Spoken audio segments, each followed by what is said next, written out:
Hello, my name is Elfigi Grande, and in today's episode, I will be doing a reading of TECT's lecture on War and Diplomacy, Two Sides of the Same Coin.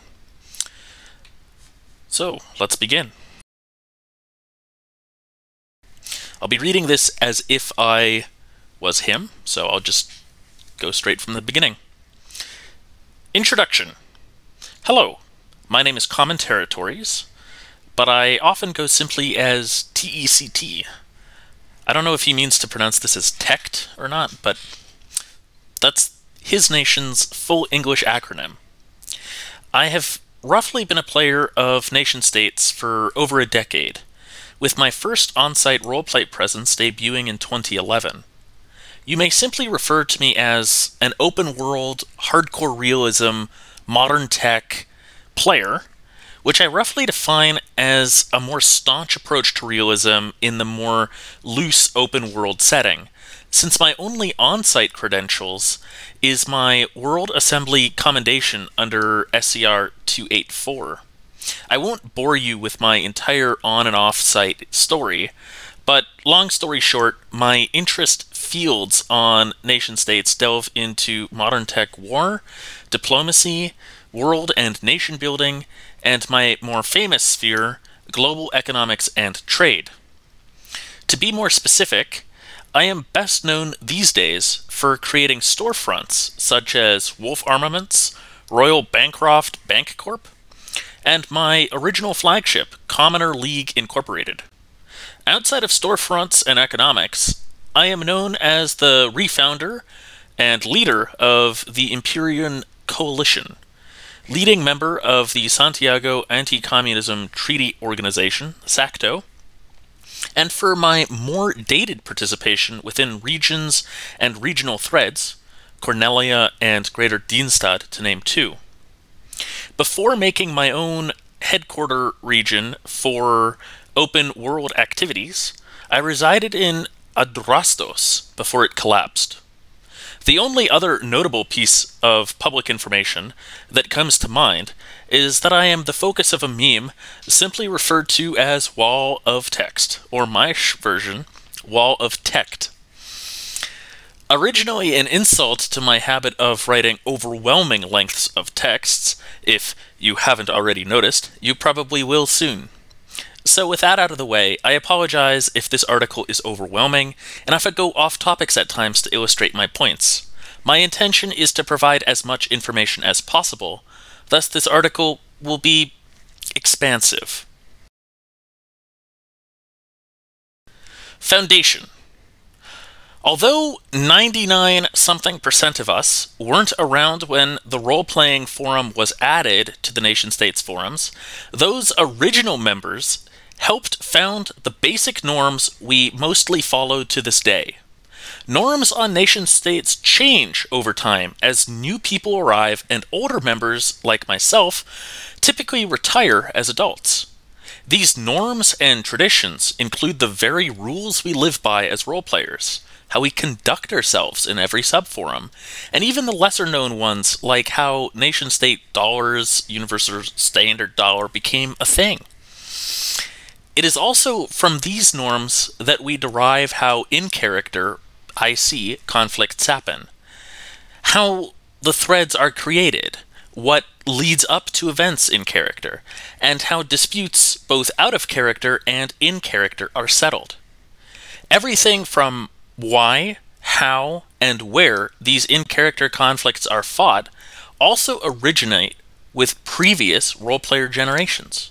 I was lucky enough to meet some of the original people who fell within this category, and I still know many of the following generation that many used to refer to as the ancients, in quotes. That term and these people are often forgotten nowadays, and I've been referred to as an ancient once or twice myself by newer players, an example on how role-player generations have and continue to evolve. You may be asking why I bring up generations of role-players and their norms, confused by what this has to do with either war or diplomacy. The answer isn't simple, but to try to narrow it down, there are two important reasons why role-player generations matter.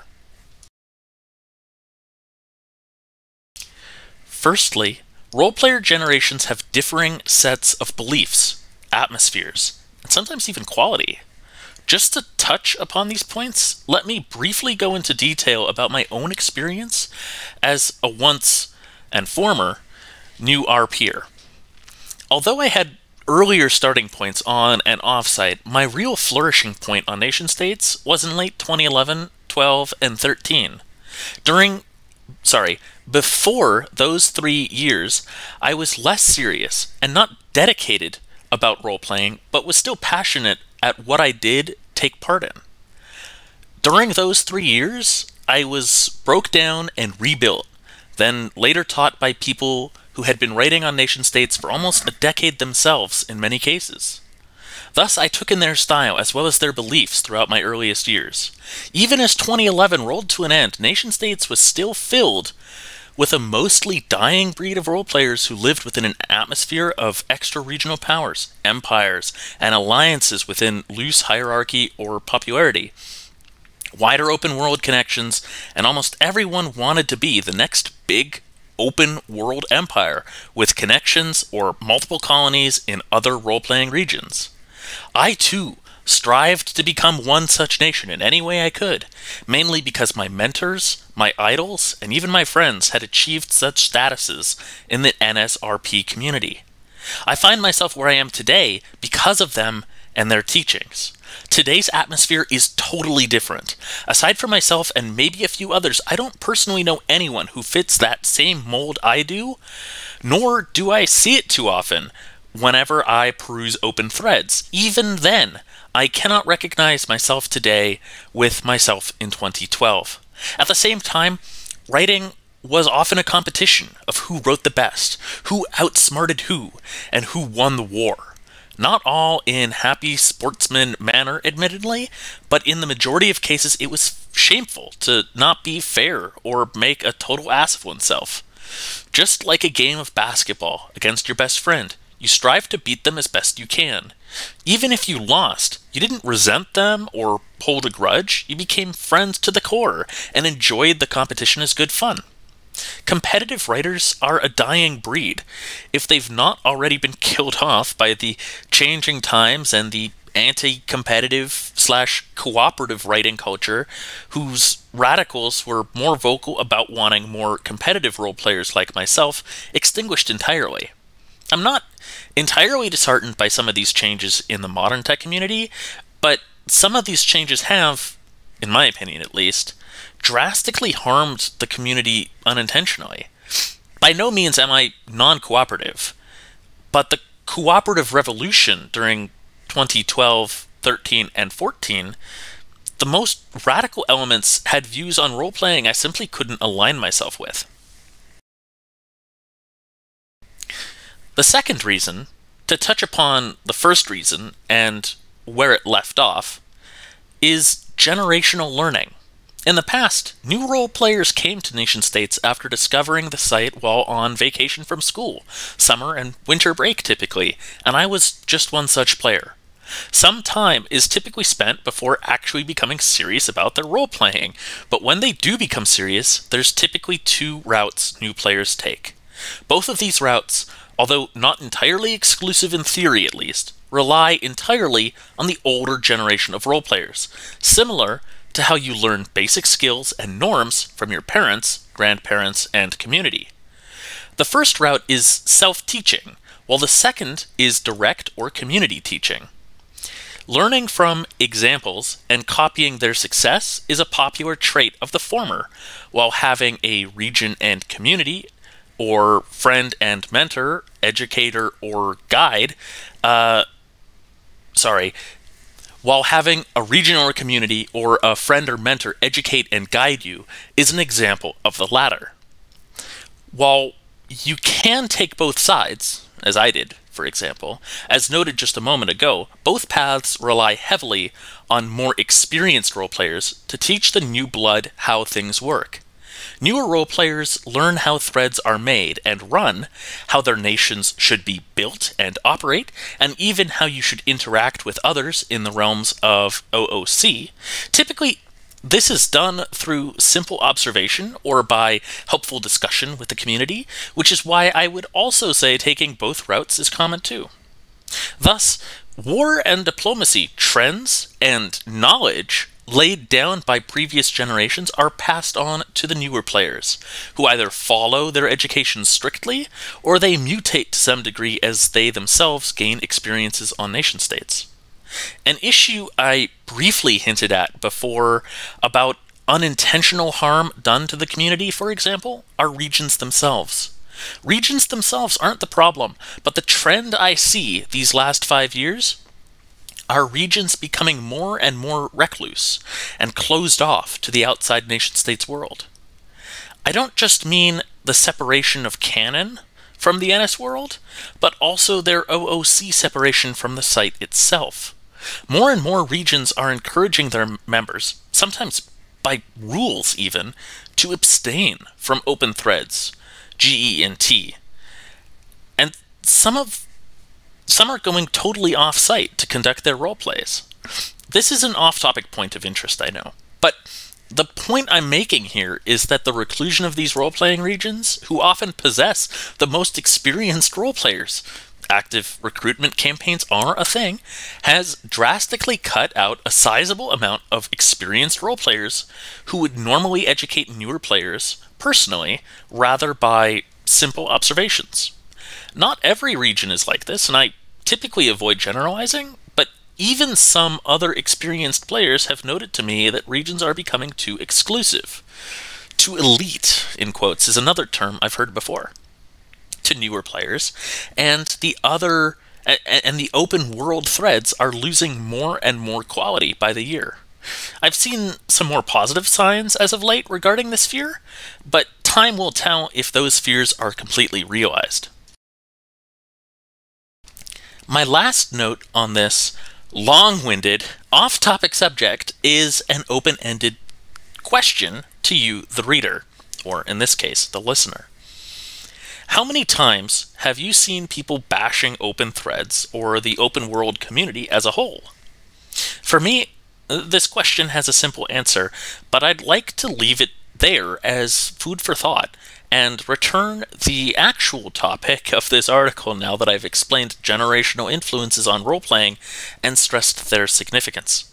This section will be referred to later on, so please keep that in mind once I eventually dive into the meat of war and diplomacy.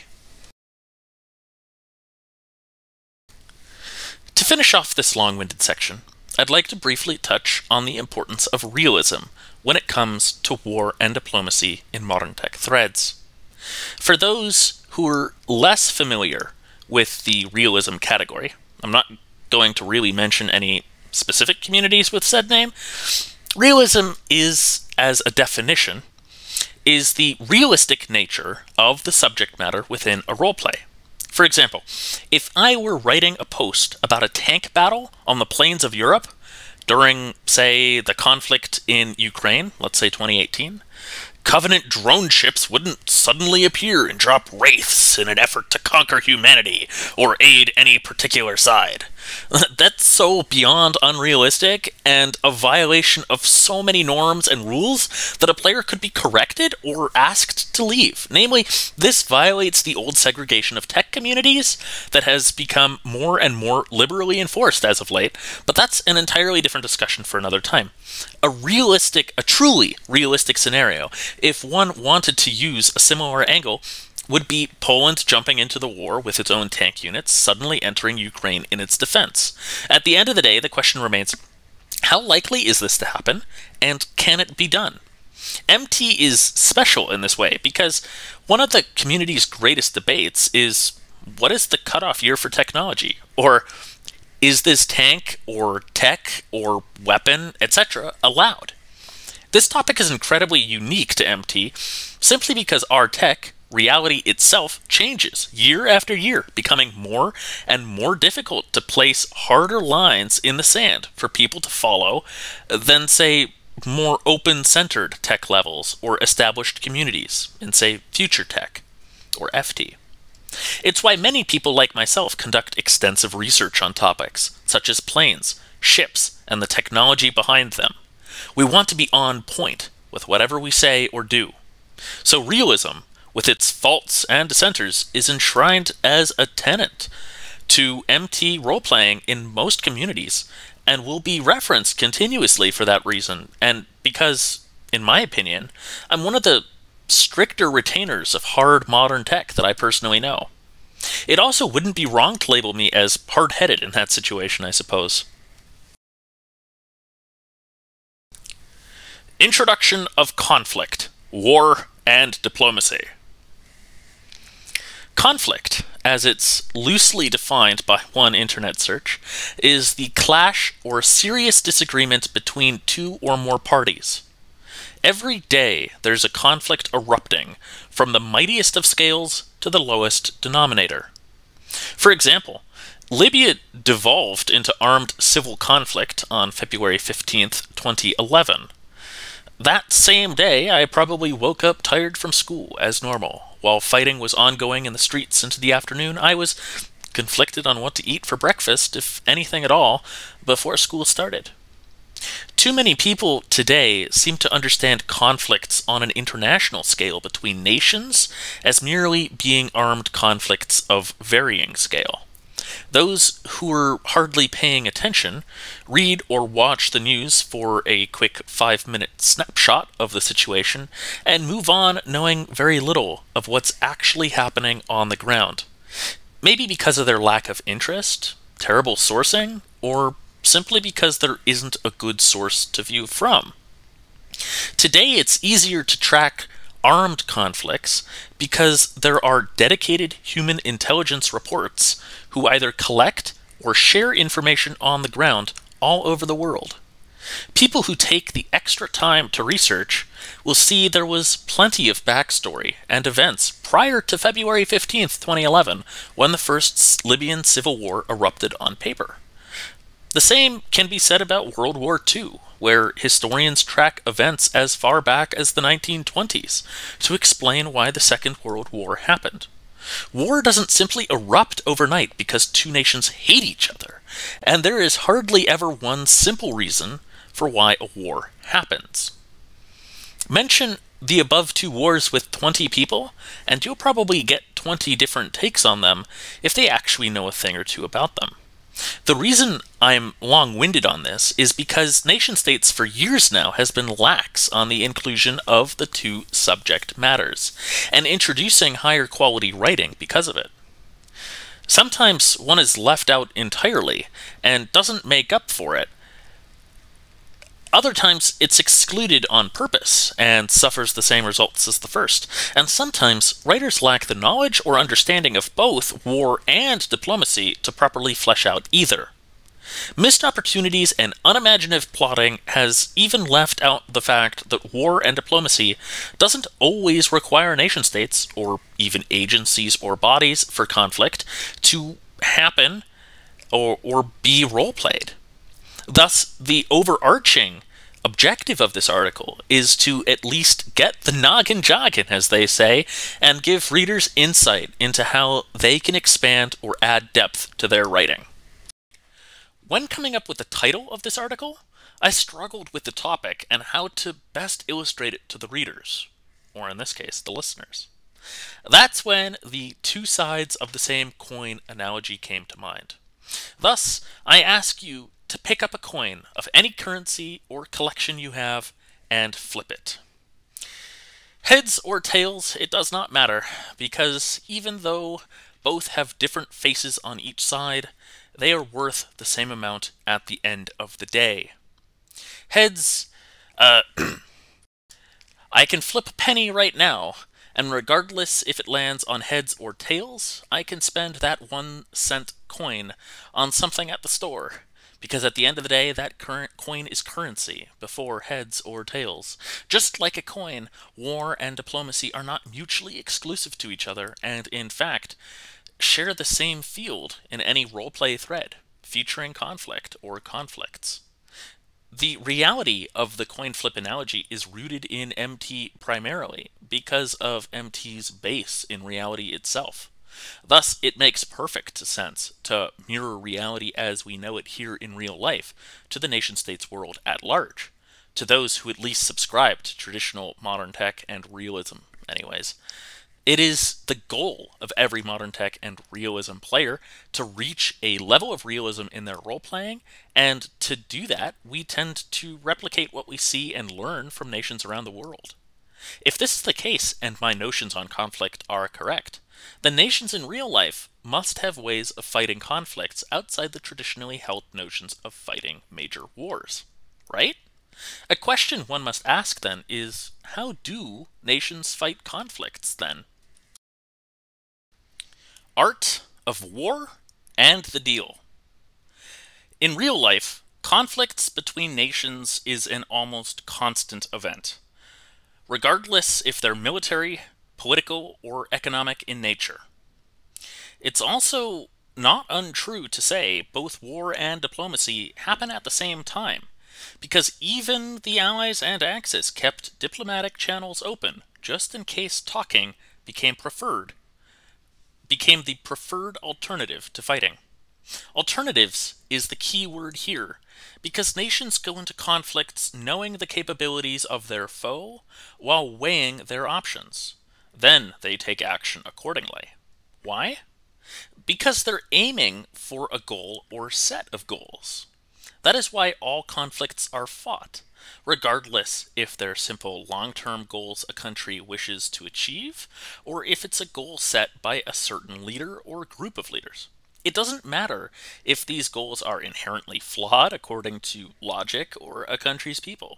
Historians, or people in general, honestly, often list out goals a nation had when waging a war, or going into a diplomatic meeting to renegotiate a deal. Wrong, correct, off point, it doesn't really matter.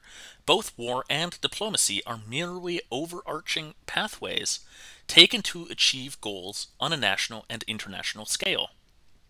Thus, we must keep that fact in mind when role-playing nations. But you may be asking again, how do nations wage conflicts in reality?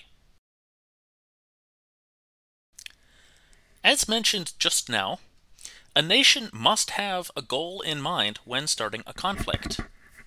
Maybe the leadership desires additional land, a better economic situation, such as better trade conditions or access to resources, political domination, or even the selfish political desire to appear powerful. Of course, there's plenty more reasons for a conflict to happen, with arguments supporting or dissenting. But the point here is that all nations, part of a conflict, have specific goals. It's usually never just one they're attempting to reach. There is no such thing as a conflict without the clash of opposing goals. Next in the equation is determining the smartest, likely safest, way to achieving those goals. Sometimes the smartest isn't the safest, and the safest isn't always the smartest. The largest mistake I see from players on nation-states is that war is the golden rule for all conflict on nation-states, or at least total war is the fated ending to a thread. Sun Tzu once said that the supreme art of war is to subdue the enemy without fighting, unquote, and that the wise warrior avoids the battle, unquote. War is not the only answer to conflicting goals, and neither is diplomacy. One must be ready for war, but also be receptive at the discussion table. Conflict as an event is best measured by escalation. Escalation, to define it for our purposes here today, is the measure and appropriately measured response taken against an originating action. For example, an argument is escalated by the person who throws the first punch, or if one person personally attacks another where low blow insults had been avoided until then. The person who's done this has set a new precedent in which violence or personal insults have become normalized, and such actions have become a reasonable alternative to simply discussing disputes in a civil manner. To put this into perspective on a national or international stage, it would be the same as a nation enacting tariffs on another nation's largest export to their country, and in response, that targeted nation enacts an even tougher tariff towards the original nation's largest export product from that nation as a response. The first nation created a conflict by escalating trade tensions, and the other nation responded by escalating tensions right back. To use a military example to further illustrate this concept, a small border conflict between two nations gets hotter because one nation started using heavy artillery instead of the commonly practiced exchange of small arms and infantry mortars. Typically, this cycle continues until one side cannot withstand or tolerate the situation anymore, and the conflict gets hotter, more direct, or is mutually walked away from. The conflict between India and Pakistan recently is a good example of this. War itself can be considered an escalation because diplomatic endeavors have been pushed heavily since the Second World War, leaving war to be considered the highest of escalations aside from escalations during wartime. Of course, smaller military actions could also fall under this category, but that depends if the defending party is willing to risk a larger confrontation and if the attacker is willing to withstand the backlash of such actions. Many conflicts today are continuations from larger overarching conflicts where norms have been established for years or even decades.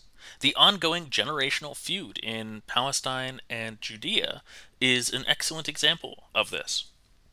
So, to sum it up, knowing where the line sits and not crossing it is the solution to not causing escalation.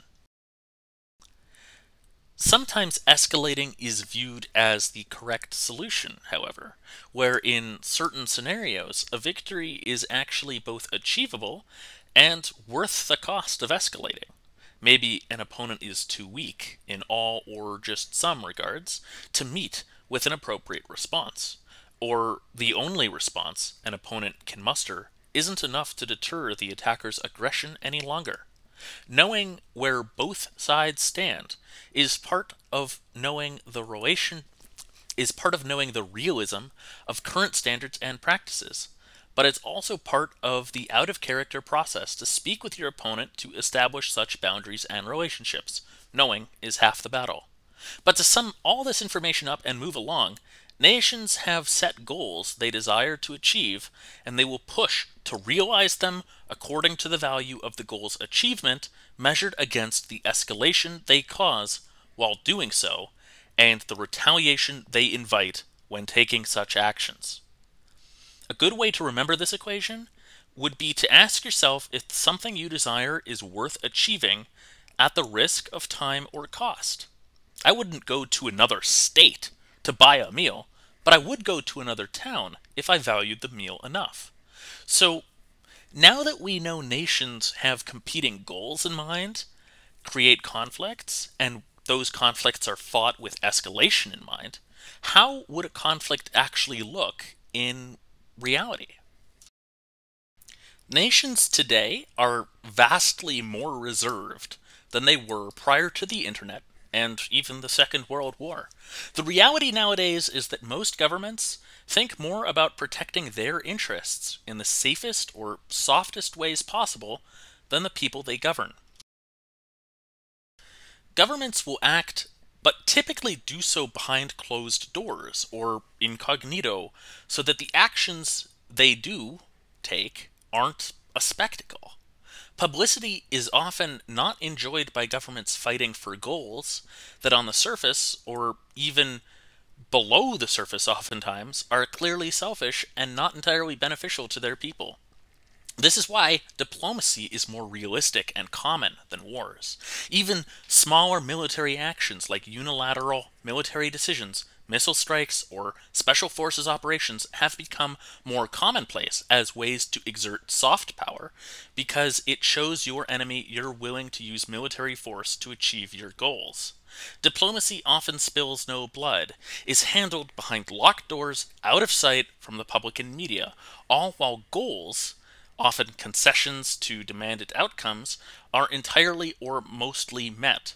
When they're not, governments can simply take narrative wins, such as the appearance or strength, or appear as charismatic negotiators. The simple reality is that war has become less favorable as means to achieving goals unless all other options fail. Because war is ugly.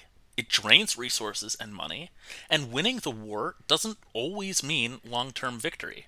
Nations and their governments tend to not desire war anymore unless serious fervor demands it. An example of that would be 9/11.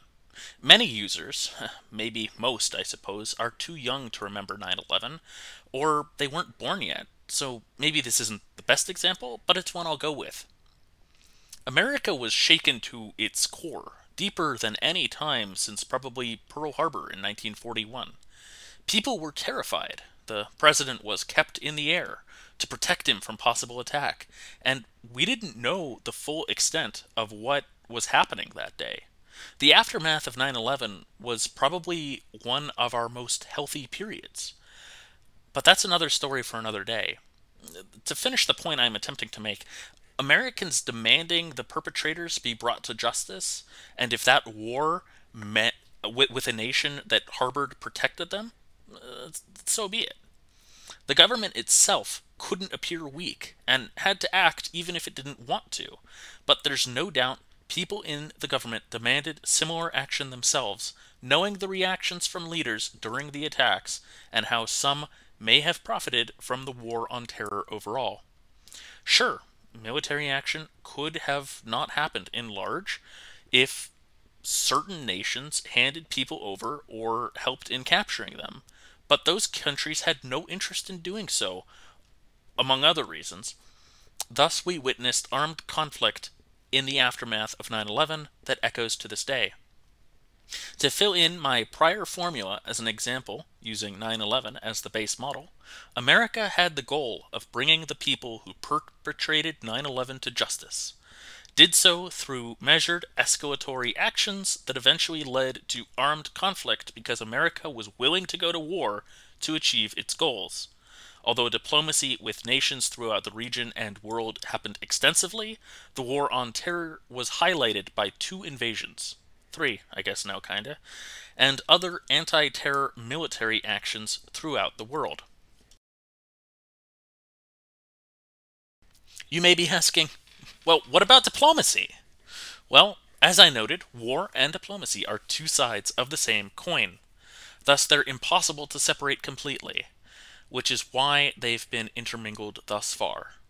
But you're right, in that diplomacy has not been entirely explored yet, and I apologize for the long-winded rambling.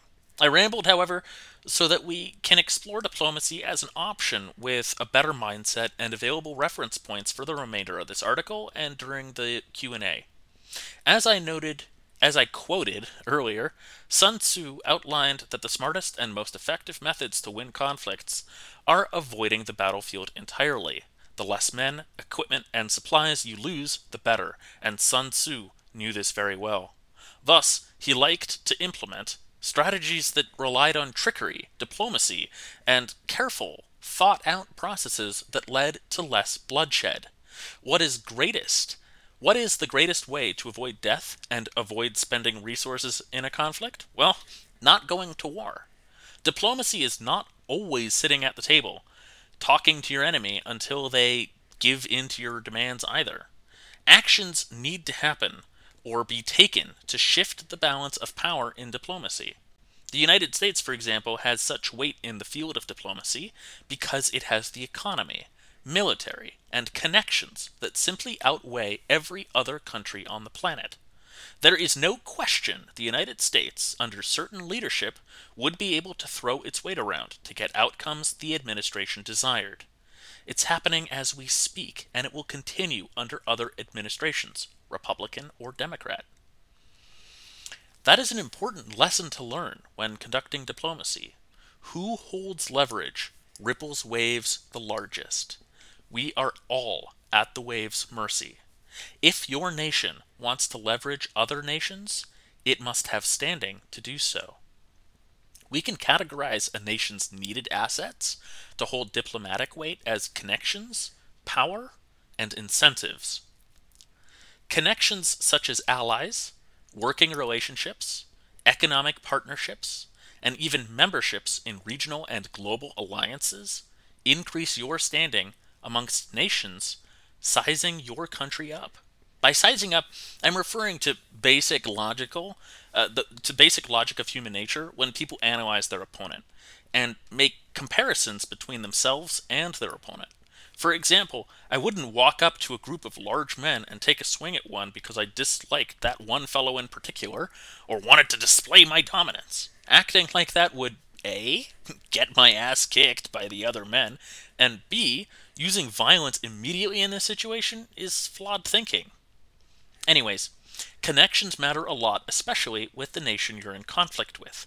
The current, somewhat cooled trade war between the United States and China is a good model for what you'd see in realistic economic disputes. Connections between both nations are the source of the conflict, thus solutions are needed to solve them. War isn't the best option seen by either side for the many reasons I explained prior. A cure can't be worse than the disease. Hence, why talks were held and a new trade deal was created to help alleviate most of the United States' issues with China. Obviously, not all issues with China end there, because the overall conflict with China is more than simply economic. But solving the trade dispute with diplomacy is the big take anyway here. The big takeaway here. Point being here is that connections between rival nations are often the origin of the conflict, and solving them through diplomatic means is better than through military efforts. Moving on. Power for a nation can refer to many symbols of authority a country holds over other nations. This can include, but is not limited to, economic strengths, military strength, geographic positioning, population, technology, and so on. The more strength your nation builds, the more fearsome it becomes. This power then translates into diplomatic weight the government can utilize against its enemies. Bartering with your mugger is often a losing strategy, for example. A nation's direct power over another is often the largest factor in diplomacy. Maybe that nation is a puppet in some way. Maybe its economy is too closely linked to risk retaliation. Or maybe the government is simply too weak to put up a proper fight and thus submits itself to the stronger nation. In the past, military power often translated to a nation's might because the country had the military power to force others to oblige it, suffer the consequences, or meet the reality that this country can afford its large military and thus making it richer. Regardless, entering into tense talks with a nation that has more aircraft than yours, more allies, or even one that can afford to buy both planes and allies, puts your nation at a disadvantage if your country isn't able to match that strength. Diplomacy is a lot like a gambling table. You're facing off with other people who have different levels of wealth, experience, and skills, but only one can leave happy, and maybe a few others satisfied. The winner is the fellow who has the stacked hand, who plays it correctly, and who knows how and when to make his moves. Power in this equation mostly refers to the gambler's hand. His connections translates to the other players at the table, and incentives can roughly reflect experience.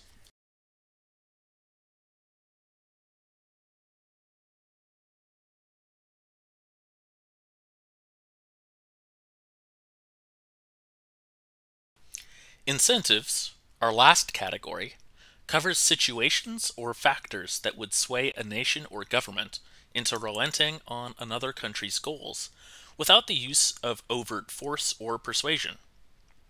Using the prior category's power over other countries' statement as an example, A government or nation may use its economy, or sections of it, to entice weaker nations into obliging on goals the aggressor desires.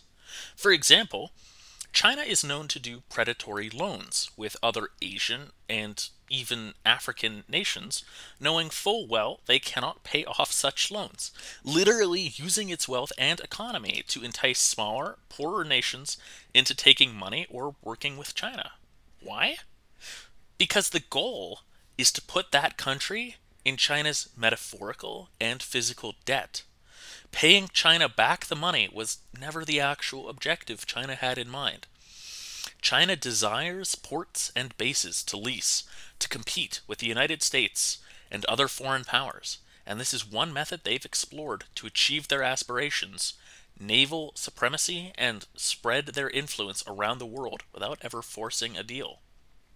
A more simple explanation of this approach to soft power, which is the best term I'd use to describe this category, is simply offering access to one's economy, or access to its institutions, in exchange for rewards down the road of equal or greater value. To circle back to the gambling example made during the explanation on power, I stated incentives could roughly reflect one's experience. Warming up, teaming up, or even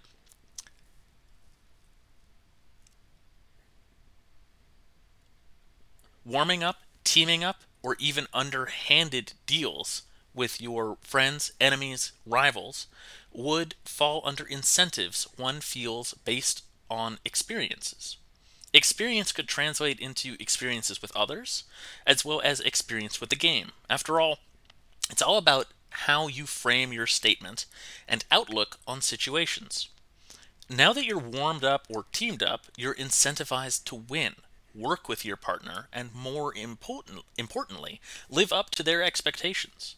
A willing prisoner, co-conspirator, whatever terminology you favor, your partner has the incentive to not fail you because it's not just you on the line, it's them too. If you and I decide to steal a pack of candy from the store, you are now incentivized to work with me in the future too and stay on my good side, or else I can betray you at the flip of a hat. The same goes for myself with how I should view you too. This can easily be translated into international relations, where nations operate on similar basic human logic at times and bureaucratic in others. To use that example just now as a reference for our international relations example, let's say two nations go into conflict together against another nation with the mutually assured reasoning that they both profit from it together. Think Nazi Germany and the Soviet Union at the start of World War II. Regardless of the type of conflict, you two are now partners for however long the partnership retains trust or fails. One party could cause a rift in the relationship. They could betray you. They could go for more than the deal entailed. All sorts of scenarios can play out depending on the parties involved and how incentivized they are to follow the other's lead, regardless of where that lead heads toward. If a nation sees its partner being weak, it will take advantage. One nation decides it was a mistake, helping against its mutual enemy, and decides that enemy is a better friend than foe, and thus betrays your trust to survive. All possibilities outside the pre-planned outcome are possible because nations, their people, and their leadership think about survival and profitability in that order specifically. But incentives work in more ways than just keeping your partners and foes pleased or satisfied as part of some spoken or unspoken agreement. The other, more common model for incentivized nations are those that either have the power and wield it, or are seeked out for it, or the powerless who seek out the powerful to attain codependency or mutually beneficial terms. If your nation gets most or all of its steel from one location, the threat of cutting off that steel trade could be devastating to your economy. This goes double for things your people need for survival, like medicine, arms, or even food too. The most incentivized nations are those who are willing to fall under that status to another because they've put themselves in the position where they have to in order to survive. Let's say your nation is the biggest, most powerful in the region. Smaller nations around you come talking sweet words in your ears, and they ask for things in return. Sometimes small things, other times bigger things. We've all probably experienced this in real life at one point or another. Why is that? It's because smaller nations need your nation to survive or profit.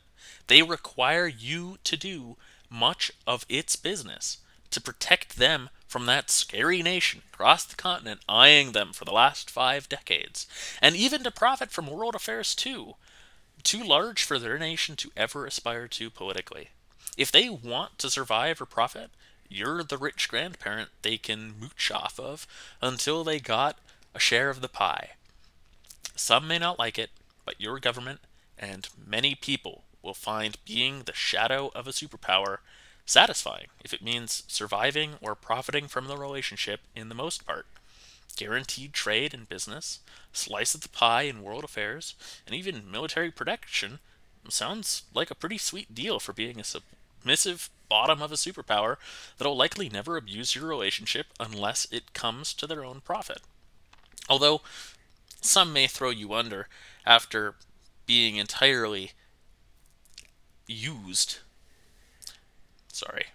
Although some may throw you under after being used entirely, depending on the scenario. Japan is an excellent real-world example of this type of relationship.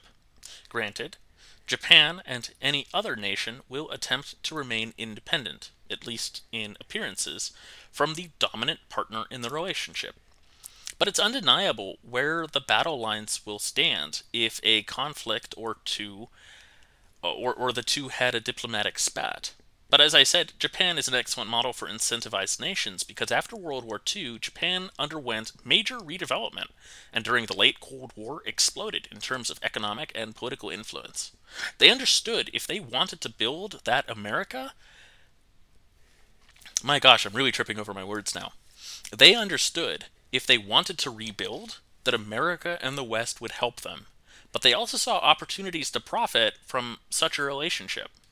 Japan, a conquered nation, used its newfound relationships to make profits from its new allies' economies. Thus, Japan's many industries exported goods and services worldwide, and that made them the economic powerhouse they are today, while piggybacking off of their relationship with the United States.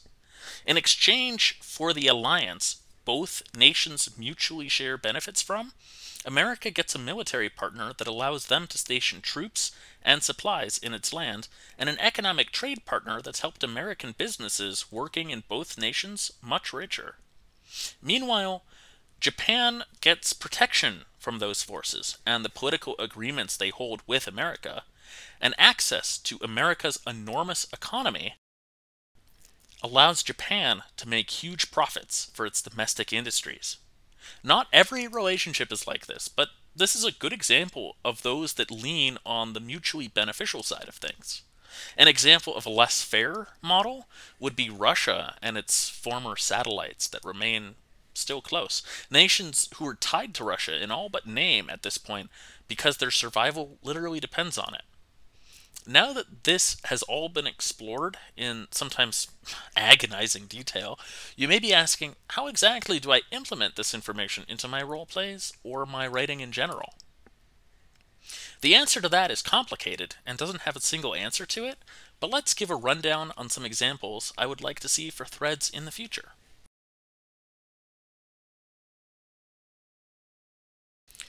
Implementation. Implementing the boatloads of information thrown at you by myself, regardless if you treat them as truth or advice, is easier than one may think. If anything, the purpose of this article, the information presented, and my rambling was to provoke thought in the readers and now listeners. Namely, it was to bring attention to my experiences and how one may implement that knowledge into their writing. I am not the best of teachers, but my hope is that my throwing as much to the wall as possible allows this information to stick so that readers and listeners will find insights into their writing. It took me seeing inspiring, even daunting posts to muster the drive and effort to improve my own writing. All it takes to reach a more fascinating story about war and diplomacy is balancing individual inspirations and obedience to logic in the world you find yourself in. So, in an attempt at gauging my interest in the two types of threads, this is how I personally would inspect a thread if I stumbled into a thread right now. War threads are a common staple on nation states, and there's a good reason for that. Hell, although I rarely get to play in those, I have too much fun when I do, and it shows. But there are flaws many make aside from the general ones newer and more inexperienced players make. One mistake I see all the time in such threads is people often skip over a lot of what was talked about here and jump straight to the fighting. Granted, that's not always an issue, as some threads are designed that way, while others require you to enter into that sphere knowing their terms. But in other threads where people attempt to replicate a real situation where armed conflict erupts, immediate fighting isn't the norm. There has to be build-up, confrontations, and then larger military action. It's almost as if the people who make this mistake do so because they don't care about the inspirations that led to war, but just the fighting in that war. To me, that's like eating steak without using any seasoning, which is why I call it a mistake, but it could also be seen as alright to some. A norm often practiced, I'm not even sure it's still a norm these days, is that a random individual jumping into the thread would make their post getting involved, and then posts military responses on their second post at the very least.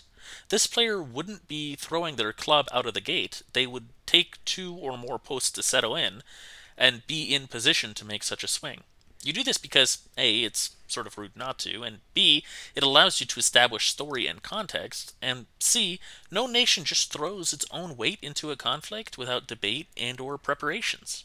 So to sum up my point here, even if people are pressuring you not to, try to build up the scenario through means outside of direct military conflict. I always tell people looking to improve their writing is adding detail.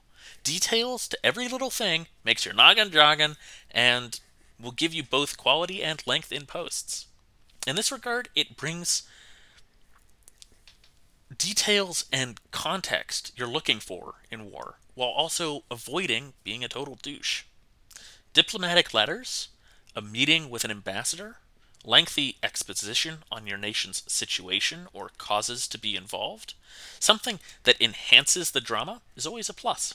You're basically throwing salt and pepper onto this steak dinner to add flavor, not grabbing utensils straight away to gobble everything down. But to expand on this, you don't always need to go to war in a war thread if you're not the primary party.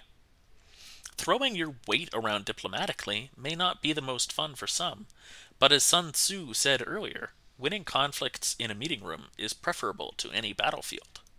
Your efforts may not work at first, but reputations in character and out of character build over time, as do your skills at writing such posts.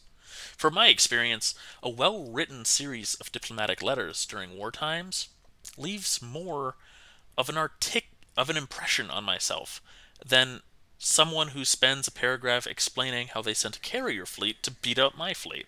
I'm more impressed by articulated talking points than some nation's fleet. Regardless if you take part in fighting or not, it's also important to find a character type and stick to it. Is your nation the greedy type? Is it up its own ass in spreading its system of democratic values? Or is it an empire unashamed of its series of conquests? Whichever character you pick for your nation, try to stick with it and think through their lens on how things should happen. That alone could add depth to any story and give you context for both war and diplomatic threads. Diplomatic threads are becoming more and more common, I noticed, but it's probably more correct to say they're more character-based threads than anything now. Before, it used to simply be less favored characters chatting in place of their nations. Now it seems more than ever to be characters are their own people who serve their nation too. That's what's glorious of diplomatic threads. A thread where nations throw hands, sometimes literally, at a table or a party, and it's all done through characters created by the participants to represent their nations. A lot like war, but without weapons, bloodshed, and inherent stressful win or lose outcome mentality. Diplomatic threads have often been a character-driven narrative for people who are more interested in nation building or characters. Most people I know who fall into this category do tend to avoid war, but focus heavily on nation building and character development. Personally, I never did too much of this in hard writing because I was lazy and found my niches elsewhere. But for diplomatic or diplomacy threads, these types of people live for them. Of course, at the end of the day, there can be action in these threads, but action isn't the main theme of the thread. That's the primary difference between the two threads. One focal point is focused on, while the other plays a supporting role. The main theme in diplomatic threads are politics and character development. Your nation goes into these threads and leaves not being a winner or loser, but one that has built experience along both wins and losses. Yes, you can win or lose, but what you should take away is that agreements were made, experiences were had, goals were met, and all without sending tanks over the border. My main gripe with diplomatic threads is that they lack oomph. Lacking interesting catching points or plots makes these threads weak at times. Some try to overcompensate by adding too much action, and the thread gets muddied. That is why most threads are a simple combination of both diplomatic and war in topic. A thread where diplomatic buildup leads to military conflict, among other types, regardless if they're waged at the same time, is a naturally selected pace. The golden rule on this is simply enter the thread, take part diplomatically for a few posts or pages, and then when war erupts, have at it. Or you join in the currently active fighting if you're jumping into an already active conflict. Not a wrong idea for a thread, but it depends on the participants being up for creating a lot of the scenarios I discussed above and being patient while doing so. A good OP can make it work, a bad OP will spoil it. Not everyone is here for a roundtable meeting, and the same can be said for battlefield details. So how would I spice up a diplomatic thread outside what's already been mentioned just now? I had oomph, like I said before. A plot that goes beyond the thread on why this diplomatic meeting ends, why this diplomatic needs to happen, or one that's explained as time goes on, a reason we all need to be meeting, subplots throughout the thread, actual conflict, both armed and unarmed, happening, anything that veers the roller coaster of the thread off of a straight line and creates drama. These are all interesting. Some people just want a healthy discussion, while others want some spice to their life. So it's important to find your audience, your own interests, and approach the situation with those key factors in mind. Conclusion. In conclusion, war and diplomacy originate each other as a form of conflict. This conflict is fueled by goals all sides are interested in achieving, but at what cost is to be determined. Diplomacy is a much more rounded method to achieving many goals, even if it's not always the most reliable. At the same time, war is a more direct way of achieving goals, but such actions leave even deeper scars than poor diplomacy. It is up to players to decide their forte, if one is worth it more than the other, and how they implement their choices in the future. While I argue here diplomacy is a much more realistic road to take, war, or at least military conflict in some regards, is often preferable when weighed with the costs. Forgetting that conflicts ranging from economic wars to political slug matches are also options preferable to major military conflict and can't be forgotten as an option for themes. The primary goal of this entire ramble fest was to help get people thinking about diversifying their ideas for threads, explaining conflict is much deeper than it seems at first, and help give examples of how real nations may act when given the opportunities we create on nation-states. Even though I would need to write a book to really give a proper insight on war and diplomacy, my hope is that this introduction serves as a good starting point for everyone to expand their writing skills so that their creations have even further depth to them than before. If I had to put it in my own words, you can't climb to the top of the stairs without making every step count.